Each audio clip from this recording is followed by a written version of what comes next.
You're not the priority. You've always been independent. My father said this to me from the airport, carry-on luggage visible in the background of our video call. Behind him, my mother was purchasing magazines for their 5-hour flight to Chicago. They were on their way to see my sister Victoria's prized Weimaraner compete in a national dog show. I was scheduled for cancer surgery the next morning. When I reminded them, my mother glanced up briefly. "You have good doctors, honey. And Beth really needs our support right now. This could be Duchess's big breakthrough." Before we jump back in, tell us where you're tuning in from. And if this story touches you, make sure you're subscribed, because tomorrow, I've saved something extra special for you.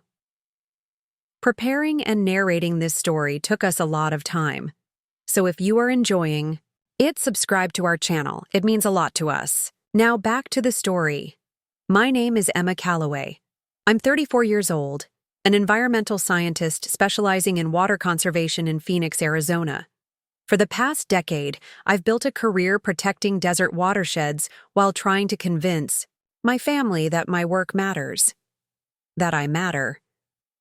But that moment in the hospital room, staring at my parents through a screen as nurses prepared me for a surgery to remove a tumor from my thyroid, that was when I finally accepted the truth I'd been avoiding for years.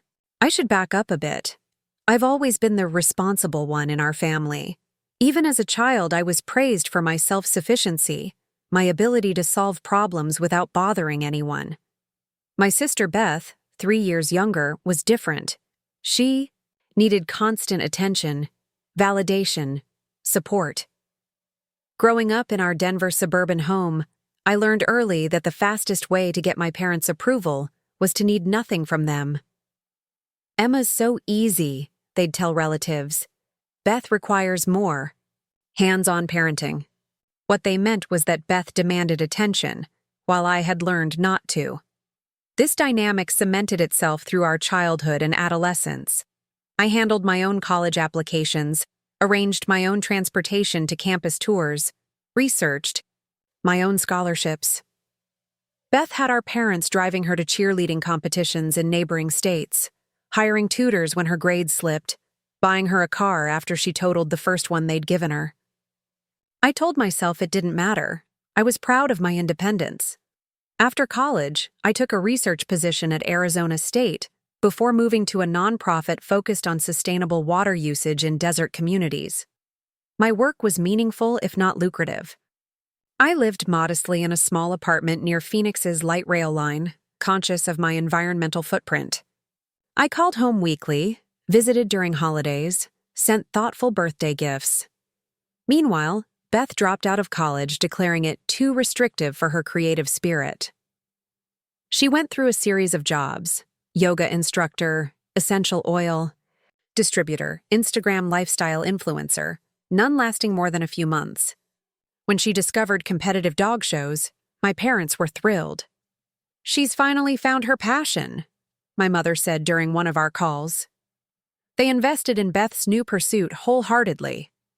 They helped her purchase Duchess, a pedigreed Weimaraner with an impressive bloodline, for nearly $8,000.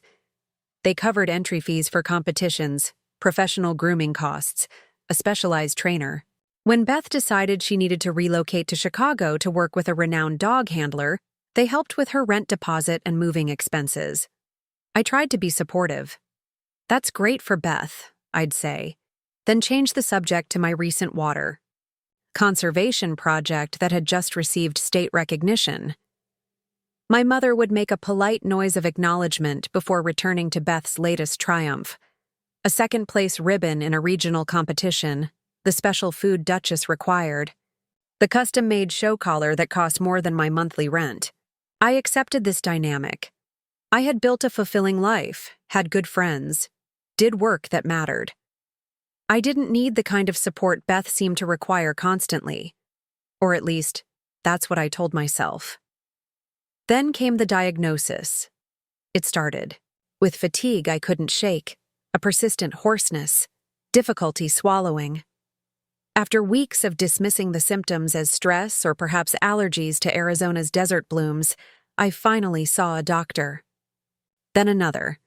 Then a specialist. The words thyroid cancer felt surreal as the endocrinologist explained my test results. It was detected early, she assured me. Highly treatable. Surgery would be scheduled promptly to remove the tumor and affected tissue, followed by radioactive iodine therapy. I sat in my car afterward, hands trembling on the steering wheel, and called my parents. My father answered, the sound of their television audible in the background. Dad, I need to tell you something important. I managed to keep my voice steady as I explained the diagnosis, the treatment plan, the surgery date 3 weeks away. There was a pause. Oh, Emma, that's terrible news. He sounded genuinely concerned. But you caught it early, right? That's good. Yes, I confirmed. The prognosis is excellent, but I'm scared. It was difficult to admit this, to ask for what I needed. I was hoping you and Mom might come out for the surgery. It's scheduled for the 17th. Another pause.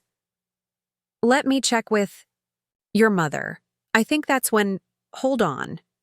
I heard muffled conversation, my mother's voice rising with concern.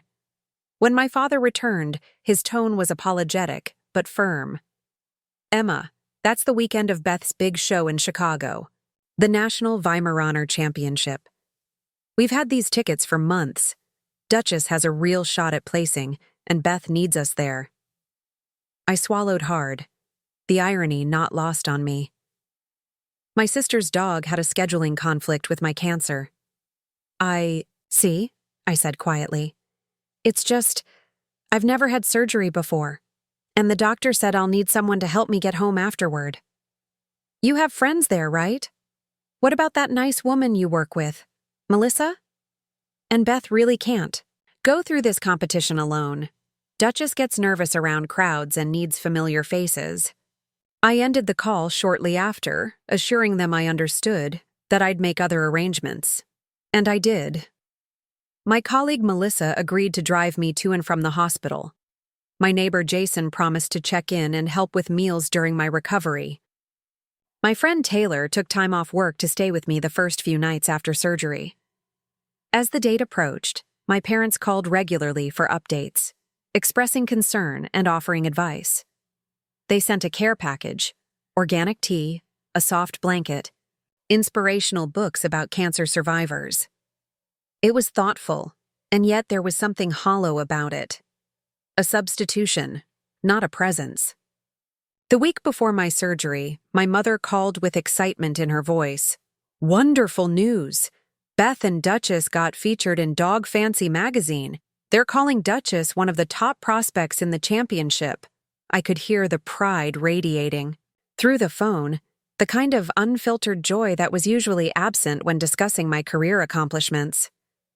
That's great, I replied, then took a breath. Mom, I wanted to check once more. Is there any way one of you could come for the surgery? The doctor mentioned some possible complications and I'm getting nervous. There was a pause on the line. Oh, honey. You know we would if we could. But we've paid for these non-refundable flights, and Beth has been working toward this for 2 years. You've always been so strong and independent. I know you'll handle this like you handle everything else. My independence, once a source of pride, suddenly felt like a punishment. I'd been so capable for so long that now, when I truly needed support, it was assumed I could manage alone. The day before surgery, I was admitted to the hospital for preoperative procedures. The room was sterile, impersonal, frightening, despite the nurse's kindness. Melissa had stepped out to take a call from work, and I found myself alone with my thoughts and fears. My phone chimed with an incoming video call. My parents, at the airport. They were checking in before their flight to Chicago, both wearing matching t-shirts with Duchess's face printed on them. Team Duchess arched across the top in glittering letters.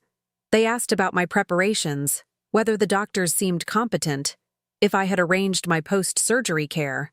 Then my father said it, those words that finally crystallized everything. You're not the priority right now. You've always been independent. He didn't mean it cruelly. In his mind, it was almost a compliment, an acknowledgement of my self-sufficiency. But in that moment, lying in a hospital bed facing a procedure that terrified me, it felt like a door closing. Beth really needs us, my mother added. This competition means everything to her. You understand, don't you? You've always been the understanding one. I nodded, forcing a smile. Of course. I'll be fine. Good luck at the show. After we disconnected, I stared at the ceiling, a strange calm settling over me. It wasn't anger exactly, more like clarity. For years, I had internalized this dynamic. The capable daughter who needed nothing, the struggling daughter who needed everything. I had participated in my own emotional neglect by never demanding the attention and care I deserved. That night, I made a decision. When this was over, when I was healed, something would have to change. Not my parents or my sister. I had no power or right to change them. But how I engaged with them, what I expected, what I accepted, that was within my control. The surgery went well. My medical team was exceptional, removing the tumor with precision, preserving as much healthy thyroid tissue as possible. I woke, groggy and disoriented, a pressure bandage around my neck, but with Melissa's steady presence beside my bed. My parents called from Chicago that evening. In the background, I could hear announcements over a PA system, dogs barking, people chatting. Excitedly, "The doctor just texted us that everything went perfectly," my mother exclaimed. "We're so relieved. Duchess just finished her first round of judging. She made it to the semifinals." I mumbled congratulations, my voice raspy and painful from the breathing tube that had been removed post-surgery. They didn't stay on long. Beth needed them ringside for moral support. The next few days passed in a blur of pain medication, follow-up appointments, and the simple challenges of recovery. My friends rotated through my apartment, bringing food, changing bandages, keeping me company. They set up a communication system so I wouldn't strain my healing throat, brought me special pillows to support my neck while sleeping, researched dietary recommendations for post-thyroid surgery patients. My parents called daily with updates on Beth's competition.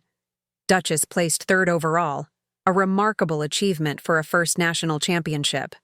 They were ecstatic, planning a celebration dinner at an expensive steakhouse. Beth had been approached by 2 potential sponsors. They extended their Chicago trip by 3 days to meet with them. When they finally returned to Denver, they called with plans to visit me in Phoenix. "We can come next weekend," my mother said, "now that Beth's competition is over and you're on the mend." I considered their offer seriously. 2 weeks had passed since my surgery. I was healing well, beginning to regain my energy, my voice returning to normal. I thought about what their visit would entail, likely hours of detailed recounting of Duchess's performance, what the judges had said, Beth's plans for future competitions. I would be expected to show appropriate enthusiasm, to ask the right questions, to center their experience rather than my own. "Actually," I said, surprising myself with my steadiness, "I think it's better if we wait a bit longer. My energy is still very limited, and I need to focus on healing right now." There was a pause on the line. "Oh," my mother sounded taken aback. "Are you sure? We thought you might need help." "I have help," I replied. "My friends have been incredible." "Well, if you're managing on your own, that's good. Beth is thinking of entering Duchess in another competition next month in San Diego. We might drive out for that. We could stop in Phoenix on the way." I closed my eyes. "Let's play it by ear," I said, a non-commitment that felt like the first small step toward something new. After we hung up, I sat on my small balcony, watching the desert sunset paint the sky in spectacular oranges and purples. My neighbor Jason had brought over a cooling neck wrap that provided relief to my healing incision. My colleague Melissa had organized a meal train among our co-workers. My friend Taylor had taken notes during my follow-up appointments to make sure I didn't miss any important instructions. These people, who had no biological obligation to me, had shown up in ways my family never had. Not because I was the easy one or the difficult one, but simply because they cared. They saw me not as the perpetually self-sufficient Emma who needed nothing, but as a human being facing something frightening and in need of support. That evening, I began writing in a journal, documenting not just my physical recovery but my emotional one. I wrote about the patterns I'd recognized, the dynamics I'd participated in, the boundaries I had failed to establish. I wrote about the hurt, the disappointment, but also the awakening. This would be the beginning of something new, not a dramatic cutting of ties or an angry confrontation, but a quiet, determined reassessment of what I would and would not accept in my relationships, going forward, starting with my family. I was not just the independent daughter who needed nothing. I was a person worthy of care, attention, and support. And if my family couldn't recognize that, perhaps it was time to invest my emotional energy elsewhere, in the people who could. The days following my surgery blurred together in a haze of pain medication, liquid diets, and fitful sleep. My bedroom became my sanctuary and prison all at once, 4 walls that witnessed my physical recovery, while my mind processed the emotional aftermath of my parents' choice.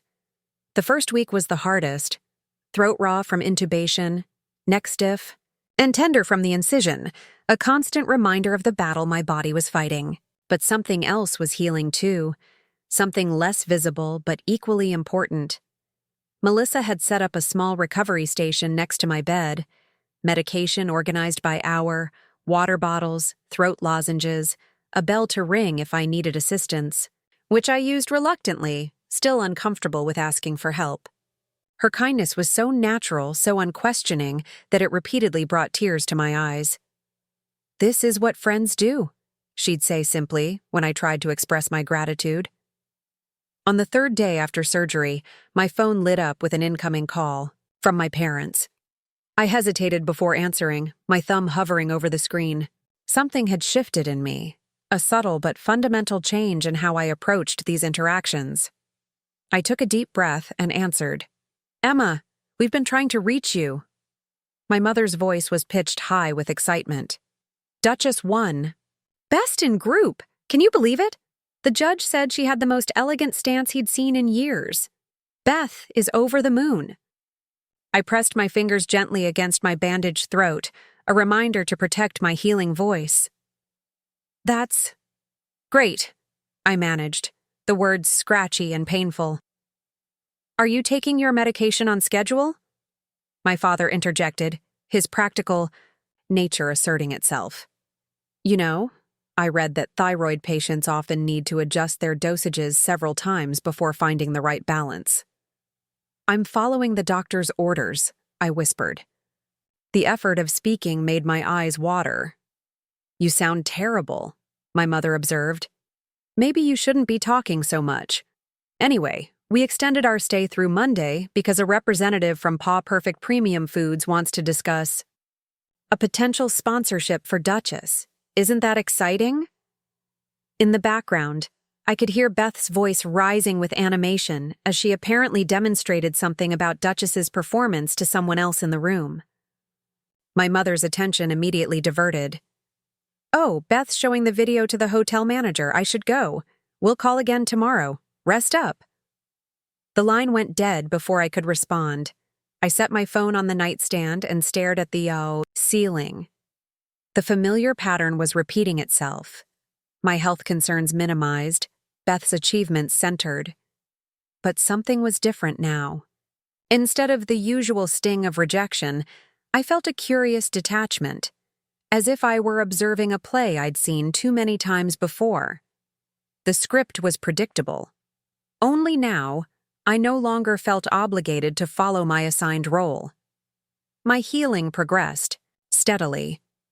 By the 10th day, I could speak without significant pain, though my voice remained husky. Melissa had returned to work, but arranged a schedule where different friends checked in on me throughout the day. Jason brought homemade soup. That was gentle on my throat. Taylor helped change my bandages and drove me to my follow-up appointment. My colleague Raphael dropped off work documents so I could review them when I felt up to it, though he sternly instructed me not to rush my recovery. My parents called daily with updates about Beth and Duchess. Their Chicago trip had extended to nearly 2 weeks as Beth navigated potential sponsorship deals and media appearances. I learned that Duchess had been photographed for an upcoming dog food campaign, that Beth had been interviewed by a popular pet blogger, that my parents had purchased matching Duchess Dynasty jackets to commemorate the championship placement.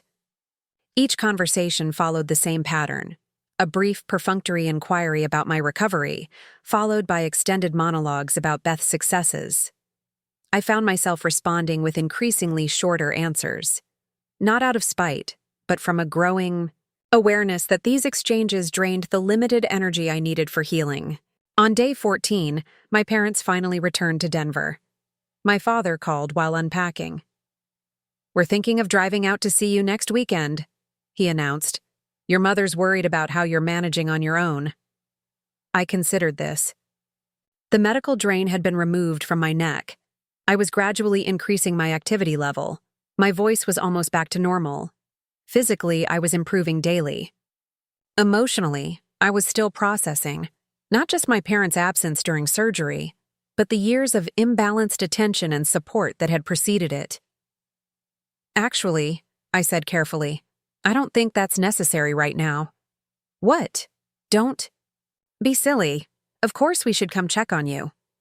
I appreciate the thought, but I'm doing well with the support system I have here, and I'm still tired easily. Having visitors would be challenging right now." There was a pause, then my father's voice, slightly defensive.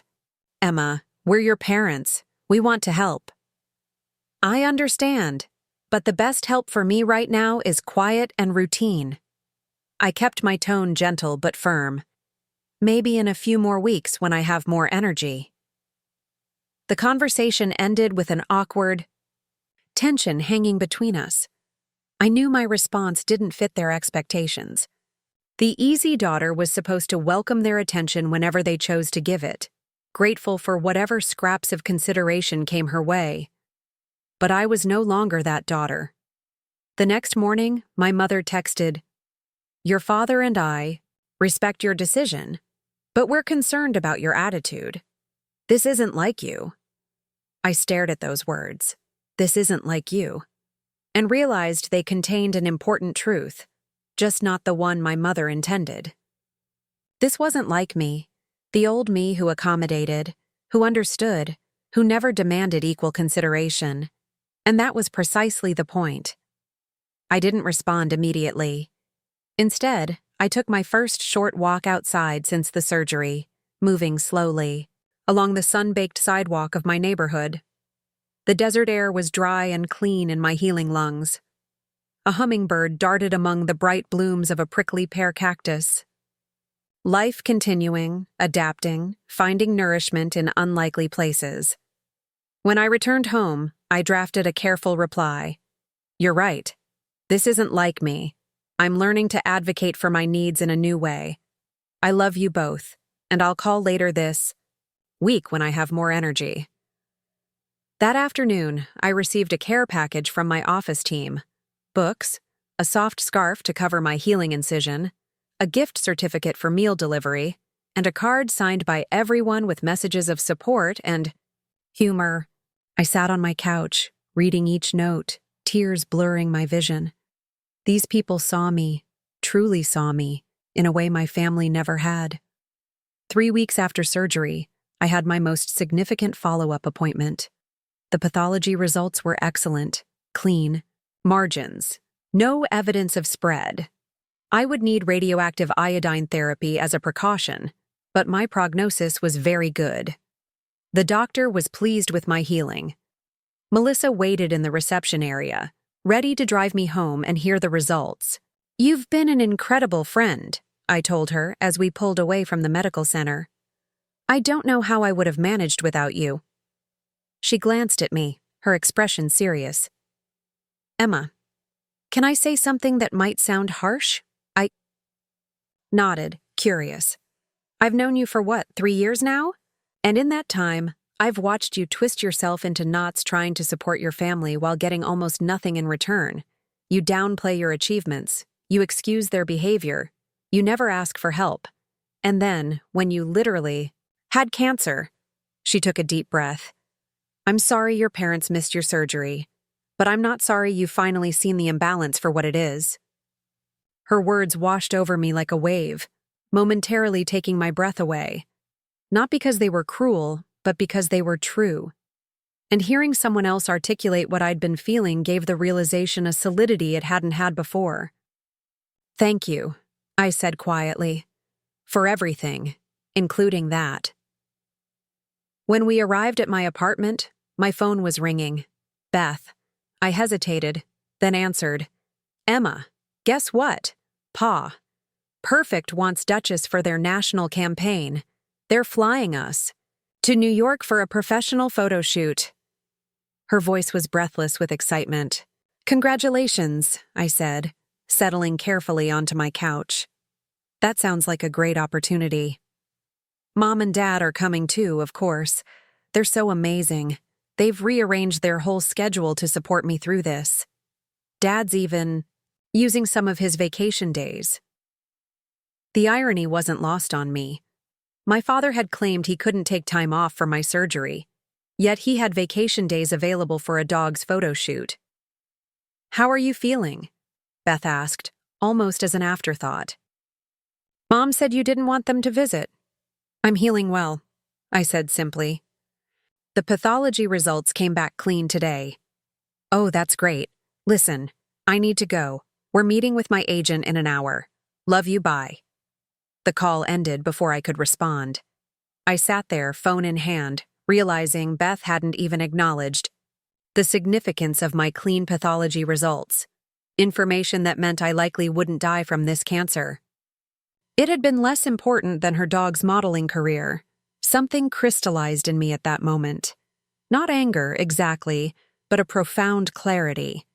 For years, I had been trying to earn my family's attention and care through achievement, responsibility, and self-sufficiency.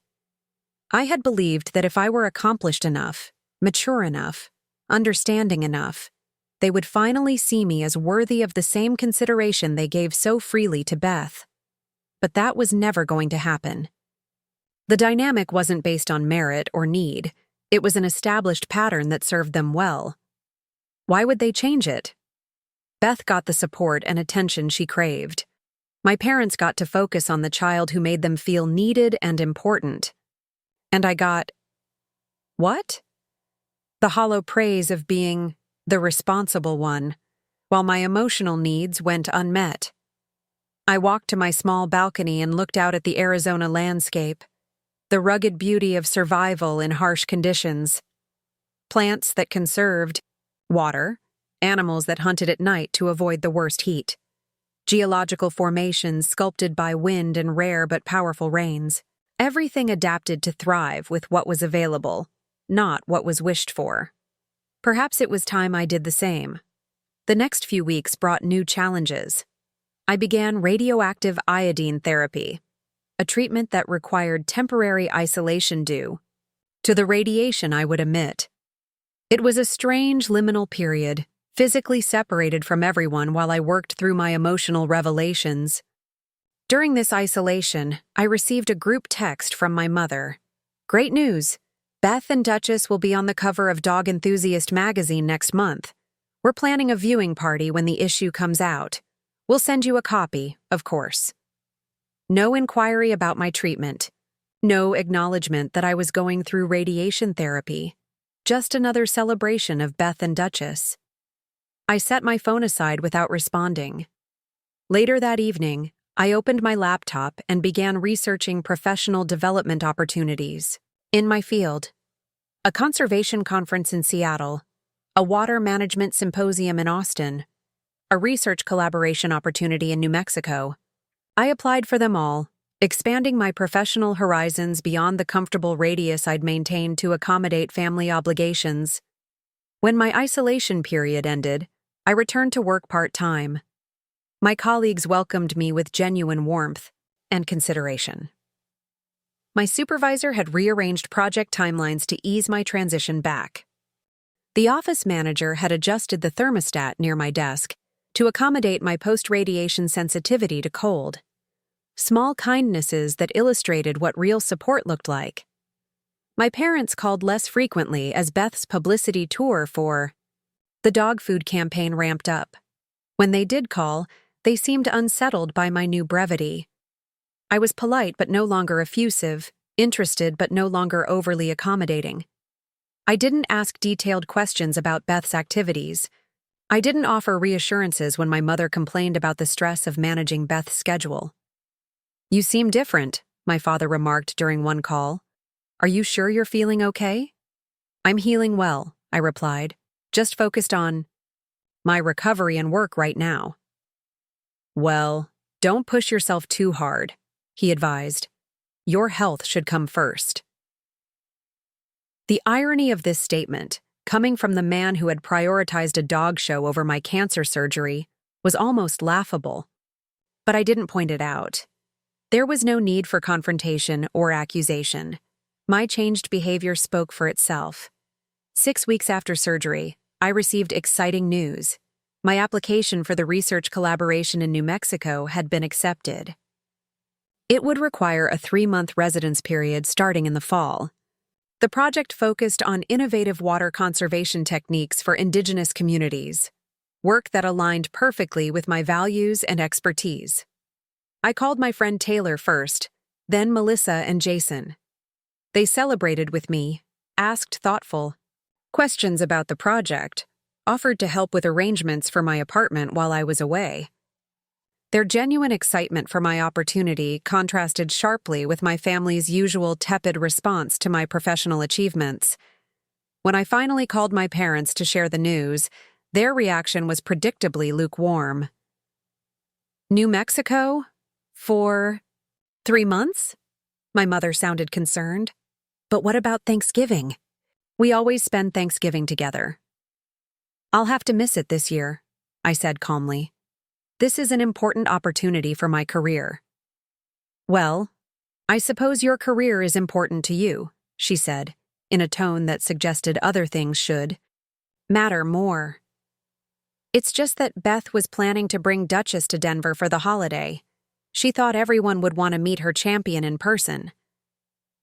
In the past, this subtle guilt trip would have worked. I would have apologized, reconsidered, perhaps even declined the professional opportunity to maintain family harmony. But not now. "I'm sure it will be a lovely visit," I said. "You'll have to send me pictures." There was a pause on the line. "Emma," my father said, taking the phone, "is everything really okay with you? You've been different since your surgery." I considered how to respond. There was no need for a dramatic confrontation or cutting remarks. The truth was simpler and more powerful. "I'm well, Dad. The cancer was caught early, the surgery was successful, and I'm recovering nicely, which you would know if you had been here."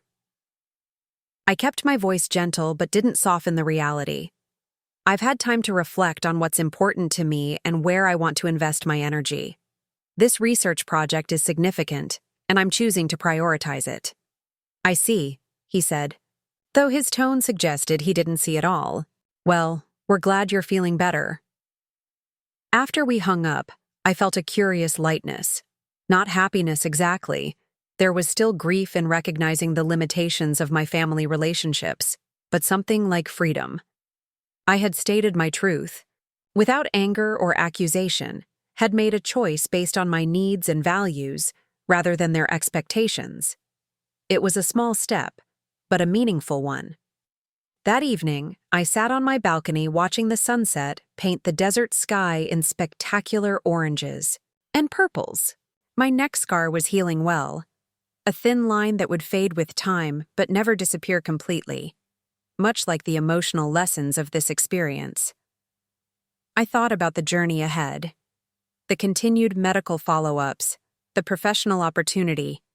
In New Mexico, the ongoing recalibration of my family relationships, There would be no dramatic cutting of ties, no angry ultimatums, just a quiet, steady shift in how I engaged, what I expected, what boundaries I maintained, a recognition that I could love my family without sacrificing myself to their imbalanced dynamics, that I could seek connection and support from the people who offered it freely, my friends, colleagues, the community I had built. The desert around me had adapted to scarcity, developing remarkable systems for survival and even flourishing in harsh conditions. Perhaps that was my path forward as well, not to keep seeking nourishment where little was offered, but to direct my energy toward the relationships and opportunities that allowed me to thrive. As darkness fell and stars appeared in the vast Arizona sky, I made a promise to myself. I would no longer measure my worth by my family's recognition. I would no longer diminish my needs to accommodate their patterns. I would build a life rich in meaning and connection, with or without their full participation. The road to recovery, both physical and emotional, stretched ahead, not without challenges but full of possibility. For perhaps the first time, I was walking it on my own. My journey to New Mexico began on a cool September morning. The desert air held the first hints of autumn as I loaded my car with carefully packed essentials for the 3-month research project. My neck scar had faded to a thin pink line, barely visible unless you knew to look for it. The physical reminders of my cancer were diminishing, but the emotional lessons remained vibrant and clear. Melissa and Taylor had come to help me prepare for the drive, bringing coffee and homemade breakfast burritos. We sat on my small balcony, watching the sunrise paint the mountains in golden light. "I'm proud of you," Melissa said, her eyes serious behind her glasses. "Not just for this research opportunity, but for everything these past few months." Taylor nodded in agreement. "You've changed, Emma, in the best possible way." I had changed, though the transformation hadn't been dramatic or sudden. It had come in small moments of clarity, in quiet decisions to value myself, in gentle but firm boundaries with my family. The Emma who was driving to New Mexico was not the same woman who had lain in a hospital bed 5 months earlier, wounded by her parents' absence. The research station was located near Taos, a small compound of environmentally sustainable buildings nestled against a backdrop of stunning mountains. The project focused on developing water conservation systems that honored indigenous knowledge, while incorporating modern technology. I would be working with a team of environmental scientists, anthropologists, and members of the local Pueblo community. My accommodations were simple but comfortable: a small cabin with solar panels, a kitchenette, and large windows that framed the spectacular landscape. That first evening, I sat on the cabin's porch watching the sunset, feeling a profound sense of rightness. This was where I needed to be, doing work that mattered, surrounded by people who shared my passion. My phone buzzed with a text from my mother. "Did you arrive safely? Beth's new commercial just aired during prime time. Duchess was magnificent, sending the link." I replied with a simple, "Yes, arrived safely. Place is beautiful. We'll check." The link later. No effusive descriptions of my surroundings. No detailed updates about the project. No questions about Beth's commercial. Just a straightforward acknowledgement and subtle boundary. The work began immediately. Days filled with field research, community consultations, data analysis, and collaborative planning. The team was diverse and brilliant. Dr. Lorena Vasquez, a hydrogeologist whose research on aquifer protection had revolutionized the field.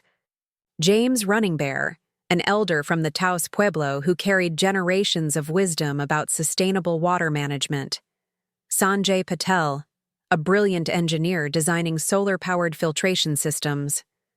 For the first time in my professional life, I felt fully engaged and valued. My expertise was respected, my contributions acknowledged. When I presented my research on desert watershed protection, the team listened attentively, asked thoughtful questions, incorporated my insights into the broader project. There was no need to downplay my accomplishments or expertise, qualities that had often made my family uncomfortable. 3 weeks into the project, I received a call from my father. "Emma, we need to talk about Thanksgiving," he began without preamble. "Your mother is very upset that you won't be there. She's been planning this dinner for months. Beth and Duchess will be featured in the local newspaper that weekend. They're doing a special on hometown success stories." I closed my eyes briefly, recognizing the familiar pattern. My absence would disrupt their narrative of the perfect family supporting Beth's achievements. "I'm sorry Mom is upset," I said calmly. "But as I explained, this research project is important, and I can't leave in the middle of it." "Can't or won't?" There was an edge to his voice. "Both," I replied, surprising myself with my directness. This is my equivalent of Beth's national competition or Duchess's photo shoot. This is what matters to me professionally and personally. A heavy silence followed. Then, "I don't understand what's happened to you, Emma. You used to be more considerate of the family's needs." "I still care deeply about our family," I said. "But I'm learning to care about myself too. My needs and priorities matter just as much as everyone else's." The conversation ended tensely. I sat at my small desk afterward, looking out at the mountains silhouetted against the darkening sky. There was a time when this exchange would have left me anxious and guilt-ridden, questioning my decisions, working to repair the relationship at my own expense. Now I felt a melancholy acceptance. My parents might never fully understand or support my choices, and that was painful, but no longer devastating. The project continued to flourish. October brought cooler temperatures and spectacular foliage to the mountains. My days fell into a satisfying rhythm of fieldwork, collaboration, and quiet evenings of reading or stargazing. I formed a particularly close bond with Marissa, an anthropologist who specialized in the intersection of cultural practices and environmental sustainability. "You seem so centered," she observed one evening as we shared a simple dinner at the research station. "Like someone who knows exactly who they are and what they want." I laughed softly. "That's a recent development. 6 months ago, I was still trying to earn my family's approval by being the perfect, self-sufficient daughter who never needed anything." "Ah," she nodded knowingly. "The good child syndrome. I know it well." We talked long into the night about family dynamics, cultural expectations, the particular challenges faced by women who prioritized careers over traditional roles. Her insights helped me contextualize my experience within broader patterns, to understand that my family's behavior reflected societal norms rather than my personal failings. The hardest thing, I confessed, is accepting that no matter what I achieve, no matter how responsible or successful I am, it will never be enough to make them see me the way they see my sister. Marissa's expression was compassionate but unflinching. Then perhaps the question becomes, why keep trying to earn something that isn't being freely given? Her words stayed with me, becoming a touchstone in moments of doubt. Why indeed?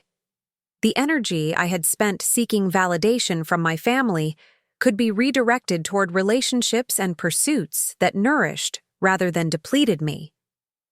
In early November, an unexpected opportunity arose. Dr. Vasquez was scheduled to present our preliminary findings at a conference in San Francisco, but was called away by a family emergency. She asked if I would take her place.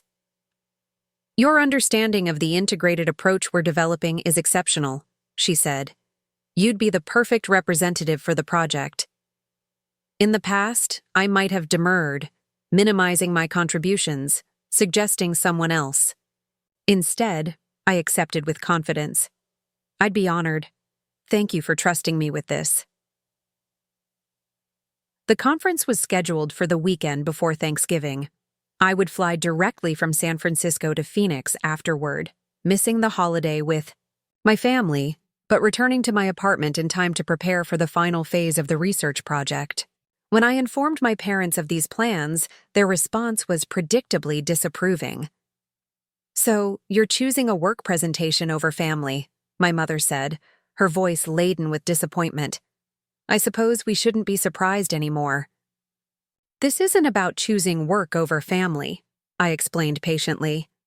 "This is about honoring commitments I've made to an important project. Dr. Vasquez has entrusted me with representing months of collaborative research. It's a significant professional opportunity." "Beth always manages to balance her career with family obligations," my father pointed out. "She's bringing Duchess to Denver even though they have another competition the following weekend." I bit back the obvious retort that Beth's career consisted of showing a dog, while mine involved addressing critical environmental challenges. Such comparisons weren't productive. "I'm glad Beth can make it work," I said instead. "My circumstances are different. I've made my decision." My presentation at the San Francisco conference was more successful than I could have imagined. The integrated approach our team had developed, combining traditional indigenous practices with contemporary conservation technology, generated significant interest from environmental agencies and nonprofit organizations. Several attendees approached me afterward to discuss potential collaboration opportunities. I called Dr. Vasquez from my hotel room, still buzzing with adrenaline from the positive reception. "They loved it," I told her. "Especially the water harvesting system James designed based on traditional Pueblo methods. The EPA representative wants to explore implementing similar approaches in other arid regions." "I knew you were the right person for this," she said warmly. "Your ability to communicate complex concepts while honoring the cultural context is remarkable. The team is fortunate to have you." Her praise brought tears to my eyes, not because I needed external validation, but because it represented a genuine recognition of my contributions. This was so different from the dismissive acknowledgement I typically received from my family. The night before Thanksgiving, I returned to my apartment in Phoenix. The place felt different somehow, smaller yet more comforting. A space that was entirely mine. I unpacked slowly, reacquainting myself with possessions I hadn't seen in nearly 3 months. On my desk sat a framed photograph from before my diagnosis. My parents, Beth, and me at a family gathering, all smiling for the camera. I studied our faces, wondering if a stranger would detect the underlying dynamics. Would they notice how my mother's body angled toward Beth? How my father's hand rested on her shoulder while I stood slightly apart? Would they see the eager-to-please quality in my smile, the habitual self-containment in my posture? My phone chimed with a text from Beth. "Happy Thanksgiving. We all miss you. Mom made your favorite stuffing even though you're not here. Duchess is wearing a special holiday bandana for the newspaper photo shoot." I stared at the message, noting what it didn't say. No questions about my presentation in San Francisco. No interest in my work in New Mexico. No acknowledgement of my professional achievement. Just the assumption that I would regret missing a family gathering centered around her dog's photo shoot. I replied with a simple, "Happy Thanksgiving to everyone. Hope you have a wonderful day," rather than dwelling on what I was missing in Denver. I focused on creating my own meaningful holiday. I prepared a simple but delicious meal, opened a bottle of good wine, and set my table with care. As evening fell, I received unexpected visitors. Melissa, Jason, and Taylor arrived with desserts and board games, creating an impromptu Friendsgiving celebration. "We couldn't let you spend the holiday alone," Melissa explained, setting a homemade pie on my counter. "Especially after your triumphant conference presentation," Taylor added, giving me a warm hug. "Dr. Vasquez emailed me about how brilliantly you represented the project." The contrast between this genuine celebration of my success and my family's indifference was striking. Here were people who valued me not for what I could give them, but for who I was. People who recognized my achievements without feeling threatened by them. People who showed up, not just when it was convenient or beneficial to them, but when it mattered. As we laughed and talked late into the night, I felt a profound sense of gratitude. Cancer had taken things from me, a piece of my thyroid, months of energy and well-being, the comfortable illusion that my family would be there when I truly needed them. But it had given me something precious in return. Clarity about what constituted real support and love, courage to establish healthier boundaries, freedom from the exhausting pursuit of approval I would never fully receive. The final month of the research project passed quickly. Our team refined the integrated water conservation model, documented our findings, and prepared recommendations for implementation in other communities. The work was challenging but deeply satisfying, a perfect alignment of my professional skills and personal values. In mid-December, as the project was concluding, I received an unexpected email from Dr. Vasquez.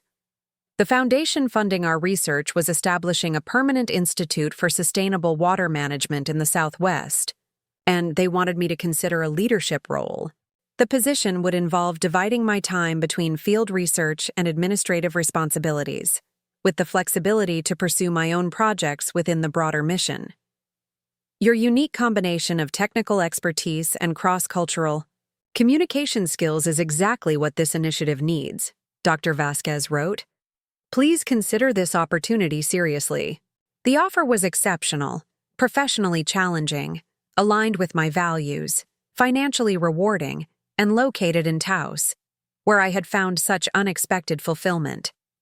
It would mean relocating permanently, building a new life far from Phoenix, and even further from Denver. I spent several days considering the opportunity, walking in the mountains, discussing the details with Dr. Vasquez and other team members. The more I learned, the more right it felt. This wasn't running away from my family. It was moving toward a future that honored my gifts and passions. When I finally called my parents to share the news, their reaction was subdued. Taos? Permanently? My mother sounded bewildered. But your life is in Phoenix, your apartment, your friends. My life is where I choose to build it, I replied gently. This opportunity represents everything I've worked toward professionally. The team values my contributions. The work matters deeply to me. It's so far away, my father said. We hardly see you as it is. I had to suppress a bitter laugh. When had they last made a genuine effort to see me? They hadn't visited after my cancer surgery. They hadn't come to Phoenix in years, always expecting me to travel to Denver for family gatherings. Distance hasn't been the real barrier between us, I said carefully. And this position will give me more stability, more resources. I'll be able to visit Denver occasionally. Well, my mother said after a pause, I suppose we should congratulate you. It sounds like you've made up your mind. I have, I confirmed. This is the right next step for me. After we hung up, I felt a complex mixture of emotions. Sadness that they couldn't genuinely celebrate with me, resignation about the limitations of our relationship, but also a quiet determination. Their approval was no longer necessary for me to recognize the value of this opportunity. The following day, I received a text from Beth. Just heard about your new job. Guess you're really leaving the family behind, huh? First Thanksgiving? Now moving even further away. Her words were designed to provoke guilt, to pull me back into the familiar dynamic where my choices were framed as betrayals rather than valid expressions of my own needs and desires. 6 months ago, they might have worked. Now I recognized them for what they were, an attempt to maintain the status quo that had served her so well. I replied thoughtfully, "This is a wonderful professional opportunity that builds on everything I've worked toward. I'll always be part of the family, just from a different location. I'm excited for this new chapter. No defensiveness, no apologies, no detailed justifications, just a clear statement of my truth." As I prepared to leave New Mexico, I took one final hike to a ridge overlooking the research station. The December landscape was stark but beautiful, dusted with snow, bathed in the crystalline light unique to high desert winters. I thought about the journey that had brought me here, not just the physical distance from Phoenix, but the emotional evolution from who I had been to who I was becoming. The cancer diagnosis had initially seemed like the worst possible news. Yet without it, would I have recognized the imbalance in my family relationships? Would I have found the courage to establish boundaries, to prioritize my needs, to seek connections that were truly reciprocal? Would I have been bold enough to accept this new position, to reimagine my life so completely? Sometimes our greatest challenges become catalysts for necessary change. The crisis forces us to confront patterns we've accepted, to question assumptions we've never examined, to discover strengths we didn't know we possessed. Standing on that ridge, looking toward the future spreading before me like the vast New Mexico landscape, I felt neither bitterness nor regret. My parents, Beth, would always be my sister. I would continue to love them, to engage with them to the extent possible, to hope for eventual growth and change in our relationships. But I would no longer sacrifice my well-being for their approval. I would no longer minimize my achievements to avoid overshadowing Beth. I would no longer accept scraps of attention when I deserved a full place at the table. The setting sun painted the mountains in vibrant gold and purple. In that moment of extraordinary beauty, I made a silent promise to myself to build a life rich in purpose and authentic connection, to honor my own needs and boundaries, to remain open to love without requiring it to come in the forms I had once desperately sought. My parents had flown to see my sister's dog show but missed my cancer surgery. That fact would always be part of our story, an indelible moment that had illuminated the truth of our family dynamic, but it would not define me. It would not limit me. It would not determine my capacity for joy, connection, and meaningful work. The future stretched before me, a path of my own choosing, and I was ready to walk it with my head held high, my eyes clear, my heart open to whatever lay ahead. The New Mexico winter welcomed me with crisp air and dramatic sunsets as I settled into my new role at the Southwest Water Sustainability Institute. My small adobe home on the outskirts of Taos had panoramic mountain views, solar panels on the roof, and a front porch perfect for morning coffee and evening contemplation. The transition had been smoother than expected, as if this place had been waiting for me, as if I had been preparing for it without knowing. 1 year had passed since my cancer diagnosis. My medical team in Phoenix had transferred my care to specialists in Santa Fe, where quarterly checkups confirmed my continued recovery. The scar on my neck had faded to a delicate silver line, barely noticeable unless I pointed it out. The body remembers, my new endocrinologist had said during my last appointment, but it also heals and adapts. The same could be said for emotional wounds. My relationship with my family had evolved into something I could never have imagined before my surgery, a measured, deliberate connection maintained on my terms rather than dictated by their expectations. I called my parents twice monthly, conversations that were cordial, if somewhat superficial. I sent birthday and holiday gifts. I maintained the basic structure of family ties without sacrificing my hard-won boundaries. My colleagues at the Institute quickly became more than just professional connections. Dr. Vasquez was a mentor who challenged and supported me in equal measure. James Running Bear and other tribal consultants shared knowledge that transformed my understanding of sustainable resource management. Marisa, the anthropologist who had become a close friend during the research project, had accepted a position working with local communities to document traditional water conservation practices. "You seem at home here," she observed one evening as we shared dinner on my porch, watching the sun sink behind the mountains. "Like you've found your place in the world." "I have," I replied, realizing the truth of it as I spoke. "For the first time, I feel like I'm exactly where I'm supposed to be." The work was demanding but deeply satisfying. Our institute was developing watershed protection strategies that integrated indigenous knowledge with cutting-edge technology. We collaborated with local communities, government agencies, and environmental organizations. My specific role involved directing field research and translating complex scientific data into practical applications, work that utilized both my technical expertise and my communication skills. On a bright February morning, I was reviewing satellite imagery of regional aquifer systems when my phone buzzed with a text from Beth. "Big news! Duchess is having puppies. Mom and Dad are thrilled.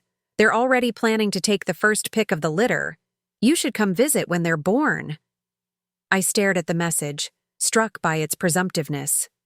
My sister assumed that her dog's pregnancy warranted rearranging my schedule, traveling nearly 700 miles, and disrupting my work commitments, the same work she and my parents had consistently minimized. In the past, I might have responded with false enthusiasm, might have even considered making the trip to demonstrate my supportiveness. Now I simply replied, "Congratulations on the puppies. That sounds exciting for you. I won't be able to visit due to work commitments, but I look forward to seeing photos." Beth's response was immediate and predictable. "Seriously? It's Duchess. Her puppies will be worth thousands. Mom and Dad are making time to be here. Why can't you?" I set my phone aside without responding, returning to my work with a calm determination. This was the new pattern. They would make demands or express expectations. I would establish reasonable boundaries. They would react with disbelief or disapproval. The cycle was familiar now, and I no longer felt compelled to justify my choices or soothe their disappointment. Later that evening, as I was preparing dinner, my father called. "Emma, your sister is upset," he began without preamble. "She feels like you don't care about what's important to her." I took a deep breath, arranging my thoughts carefully.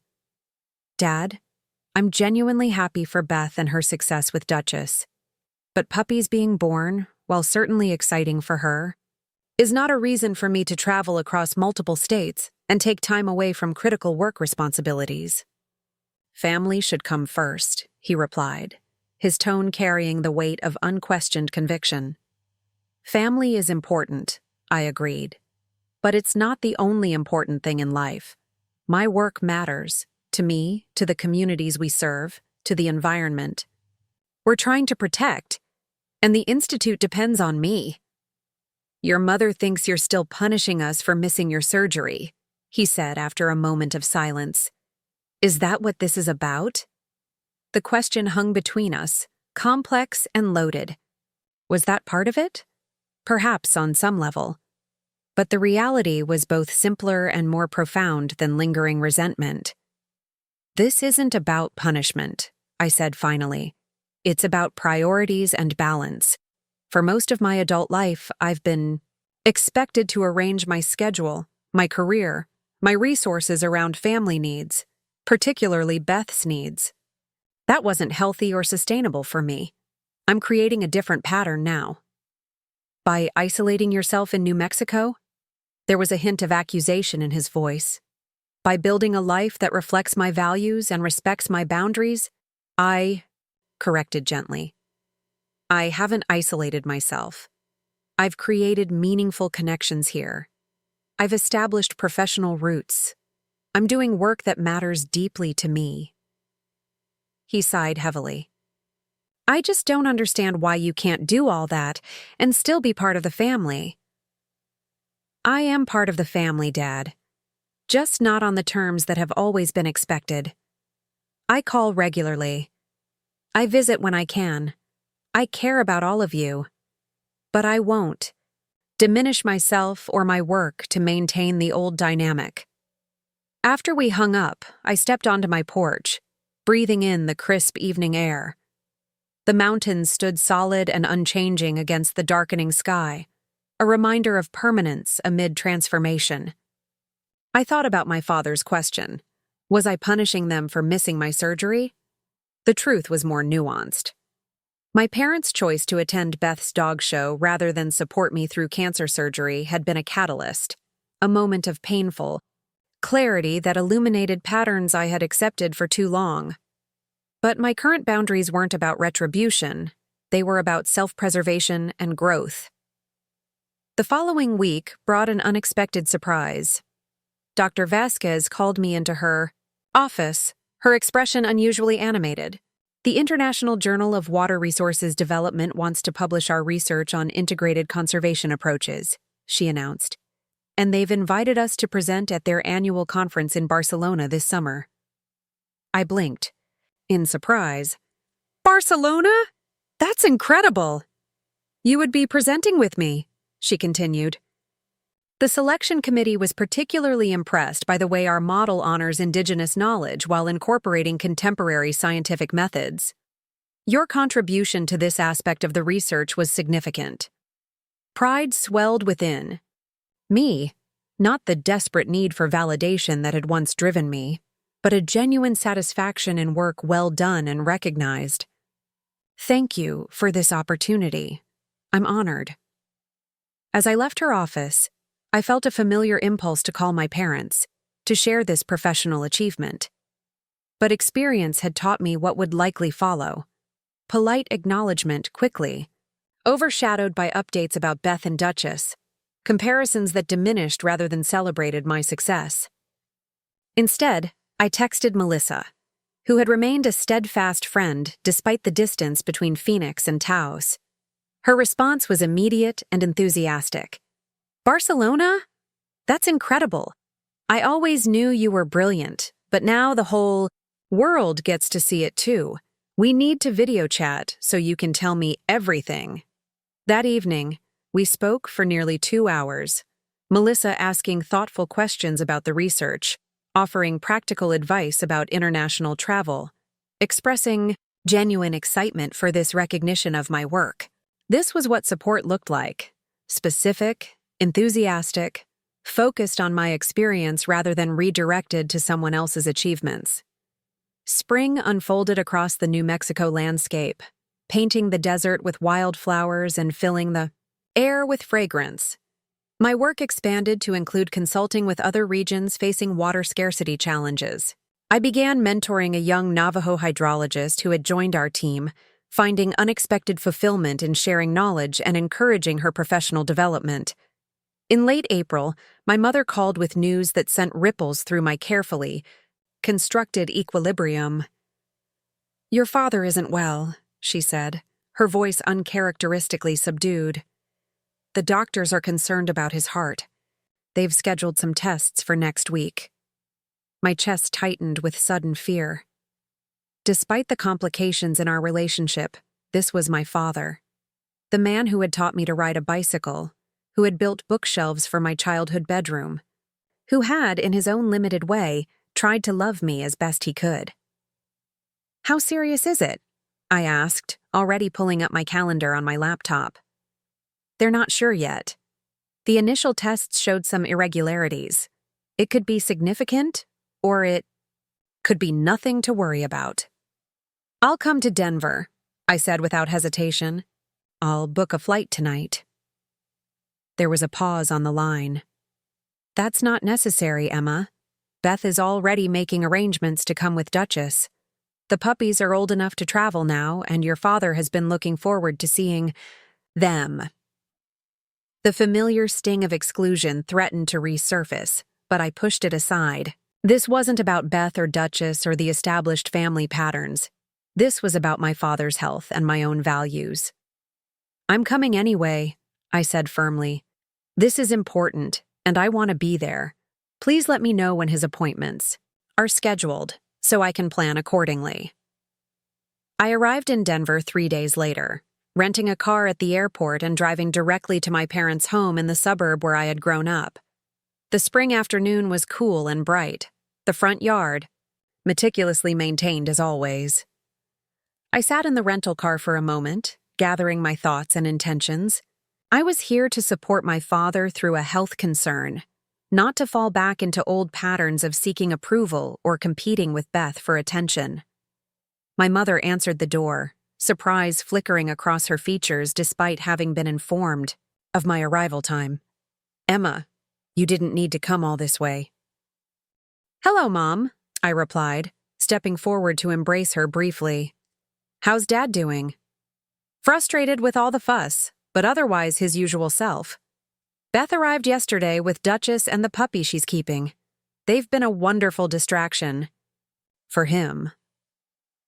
I followed her into the living room, where my father sat in his recliner with a tiny Weimaraner puppy asleep on his lap. Beth was on the couch, Duchess at her feet, scrolling through her phone. The scene was so perfectly emblematic of our family dynamic that I almost laughed. Had I really expected anything different? "Emma!" My father's face brightened with genuine pleasure. "What a surprise. Your mother said you might come, but I told her you were too busy with your important work."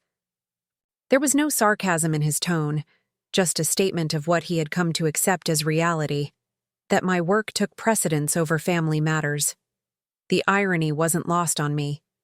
"Some things are worth rearranging schedules for," I said simply, moving to kiss his cheek. "How are you feeling?" "Perfectly fine. Everyone's overreacting to a little chest pain. The doctors are being cautious, that's all." Beth looked up from her phone. "Emma, come see the puppies. Duchess had 6. 5 went to show homes already, but we're keeping little Duke here." She gestured to the puppy on our father's lap. "He's adorable," I acknowledged, then turned back to my father. "When are your tests scheduled?" The next few days established a new rhythm. I drove my father to his appointments, sat with him during waiting periods, took detailed notes when doctors explained procedures and potential concerns. My mother accompanied us, but it was clear she was uncomfortable in medical settings, perhaps a reaction to her own experience when I had been diagnosed with cancer. Beth remained at the house with Duchess and the puppy, sending frequent texts asking when we would return, what the doctors had said, whether we could stop for takeout on the way home. Each evening, dinner conversation revolved around the puppies. Development, Beth's plans for future shows, the special food and supplements the dogs required. I participated politely but minimally in these discussions, focusing instead on researching my father's condition, a minor arterial blockage that would require medication and lifestyle changes, but not surgical intervention. I arranged consultations with specialists, organized his prescription schedule, and prepared information about dietary modifications. On my 4th day in Denver, as I was reviewing discharge instructions with a nurse while my father completed final paperwork, my mother touched my arm hesitantly. "You've been very competent through all this," she said, her tone suggesting surprise. I met her gaze steadily. "Did you expect something else?" She looked away, flustered. "No, of course not. It's just, you've managed everything so efficiently. The appointments, the medications, the information. Your father and I appreciate it." "This is what I do, Mom," I replied quietly. "I manage complex situations. I analyze information. I implement solutions. It's what I've always done, both professionally and personally." Understanding dawned in her eyes, perhaps the first real recognition I had seen there in years. For a brief moment, she was seeing me as I actually was, not as the role I had been assigned in the family narrative. "Yes," she said slowly. "I suppose it is." That evening, as Beth entertained our parents with stories about Duchess's latest accomplishments, I stepped onto the back porch for a moment of solitude. The Colorado sunset was different from New Mexico's, less dramatic perhaps, but lovely in its own way. I had grown up watching this sky, tracking seasonal changes in the quality of light, the pattern of clouds. The door opened behind me and, to my surprise, my father stepped out, carefully closing it to keep the puppy inside. "Needed some air," he explained, settling into one of the porch chairs. "Those little dogs have a lot of energy." I smiled, taking the seat beside him. "How are you feeling?" "Better than I have in years, ironically. These new medications seem to be doing their job." He gazed at the sunset for a moment before continuing. Your mother tells me you've been very helpful. I'm glad I could be here. He nodded slowly. You know, when you moved to New Mexico, I thought you were running away. From us, from responsibilities, from reality. I remained silent, sensing he had more to say. But watching you these past few days, how you've handled everything, how confidently you spoke with the doctors, how carefully you organized my care, I realized something. He turned to face me directly. You weren't running away from anything. You were running towards something. Something important. The simple acknowledgement brought unexpected tears to my eyes. Yes, I managed. That's exactly what I was doing. I may not understand your work the way I understand Beth's, he continued, his voice gruff with emotion. Show dogs, ribbons, competitions, that's straightforward. Water conservation research, sustainable development, that's more abstract. To me, but I can see that it matters to you, that you're good at it, that it makes a difference. We sat in companionable silence as the sunset deepened into twilight. No grand reconciliation, no dramatic apologies for past hurts. Just a quiet recognition of who I was and what I had chosen to build with my life. When I returned to Taos the following week, something had shifted within me. The visit hadn't magically transformed my family dynamics or erased years of imbalanced relationships. Beth was still the center of attention. My mother still struggled to see me clearly. Old patterns remained largely intact, but my father's moment of recognition, small as it was, had loosened something that had remained painfully tight within me. Not because I needed his validation to believe in my choices, but because it represented a first step toward authentic connection. A glimpse of what might be possible if we could all see each other more clearly. As spring gave way to summer, I immersed myself in preparations for the Barcelona conference. Dr. Vasquez and I refined our presentation, emphasizing the collaborative nature of our research and its practical applications for water-stressed regions worldwide. The work consumed my days and energized my spirit. One evening in early June, I received an unexpected email from my father. The subject line read simply, "Something you might like." Curious, I opened it to find a link to a news article about a major environmental initiative in Colorado, a collaborative project between state agencies and tribal communities to restore watershed areas damaged by development. The approach mirrored aspects of our work in New Mexico. His message was brief. Saw this and thought of your research. Proud of what you're doing. Those simple words, proud of what you're doing, resonated more deeply than elaborate praise might have. Not because they came from my father, but because they indicated something I had long hoped for, that he was beginning to see my work, my choices, my life on their own terms, rather than in comparison to Beth's very different path. I responded with a thoughtful analysis of the Colorado initiative and how it related to our work in Taos. We exchanged several emails over the following days, my father asking surprisingly insightful questions about water conservation strategies, me providing explanations that connected abstract concepts to practical realities he could understand. It was a small beginning, a slender thread of genuine connection based on who I actually was, rather than who the family had needed me to be. Whether it would strengthen into something more substantial remained to be seen, but its very existence felt like a victory.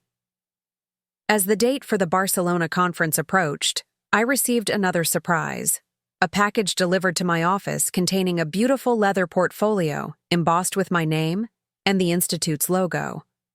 The accompanying card read, "For your international presentation, show them what New Mexico knows about water sustainability. Dad." Marissa found me sitting at my desk, running my fingers over the embossed lettering, unexpected tears blurring my vision. "Everything okay?" she asked, concern evident in her voice. I handed her the card. "My father sent this. The same father. who missed my cancer surgery for my sister's dog show, the same father who has barely acknowledged my professional achievements for the past decade. She studied the card, then looked up with a gentle smile. People can change, Emma. Not completely, not overnight, and not always in the ways we might want, but sometimes, in small but meaningful ways. I'm not sure what to make of it, I admitted. Part of me wants to see this as a significant shift. Another part worries. I'm reading too much into a simple gift. Maybe it's both, she suggested. A small gesture with larger implications. The beginning of something new, not the completion of something old. Her words stayed with me as I packed for Barcelona, the leather portfolio carefully placed among my professional materials. Whatever my father's gesture represented, genuine growth, temporary consideration, or something in between, I could receive it with grace while maintaining the boundaries and self-respect I had worked so hard to establish. The Barcelona conference exceeded all expectations. Our presentation on integrated water conservation strategies generated significant interest from environmental organizations and government agencies worldwide. Dr. Vasquez and I were approached about potential collaborations in regions facing similar challenges: North Africa, Australia, parts of the Middle East. On our final evening in Spain, celebrating with colleagues at a small restaurant near the Mediterranean, I received a group text from my mother. It included a photo of my father holding Beth's puppy, with the caption, "Duke's first visit to the dog park. Your father is becoming quite the dog person." Old habits threatened to surface, the familiar sting of exclusion, the sense of being an afterthought in the family narrative. But I found myself responding with a newfound equanimity. Cute picture. Hope everyone's doing well. Just finished our conference presentation. It was tremendously successful. I attached a photo Dr. Vasquez had taken of me at the podium, the conference banner visible behind me. Then I set my phone aside and rejoined the conversation with my colleagues, discussing potential applications of our research in drought-prone regions of Spain. Hours later, I checked my phone to find separate responses from both parents. My mother's was predictably brief. "Glad your work thing went well. Beth sends her love." My father's was different. "Congratulations on the presentation. You look like you belong up there. Tell me more about the reception to your research when you have time." Reading his message, I was struck by the realization that we were both trying, in our own imperfect ways, to forge a new kind of connection. Not the seamless bond I had once desperately sought. Not the unconditional support I had never fully received, but something more realistic, and perhaps ultimately more meaningful. Mutual respect between adults with different lives, different priorities, but a shared history and biological connection. As I prepared to return to New Mexico, I reflected on the journey of the past 18 months. Cancer had changed me physically. The small scar on my neck, the daily medication I would take for the rest of my life. But the greater transformation had been internal and relational. I had learned to value myself enough to establish boundaries. I had discovered the difference between blood ties and genuine support. I had built a life centered on my own values rather than others' expectations. I had found courage to speak uncomfortable truths. I had created space for new possibilities while accepting existing limitations. My parents had flown to see my sister's dog show instead of my cancer surgery. That fact would always be part of our story, a painful truth that had forced me to see our family dynamics with new clarity. But it was no longer the defining narrative of my life. It was one chapter in a longer, richer story that continued to unfold. A story of self-discovery, meaningful work, authentic connections, and the quiet courage to chart my own course. Standing on my porch my first evening back in Taos, watching the sun set behind the mountains I had come to love, I felt a profound sense of peace. Not because every wound had healed, not because every relationship had transformed, but because I had learned to hold complex truths simultaneously. That family connections could be both limited and valuable, that boundaries could coexist with love. That disappointment could lead to growth, that the absence of what I had once desperately wanted had created space for what I truly needed. The path forward was neither perfect nor certain. There would be continued negotiations of boundaries, occasional slides into old patterns, moments of connection and disconnection, but I would walk that path as the woman I had become, clear-eyed, compassionate but firm, committed to honoring both my relationships and myself. And that, perhaps, was the most important healing of all. Up next, you've got 2 more standout stories right on your screen. If this one hit the mark, you won't want to pass these up. Just click and check them out. And don't forget to subscribe and turn on the notification bell so you don't miss any upload from us.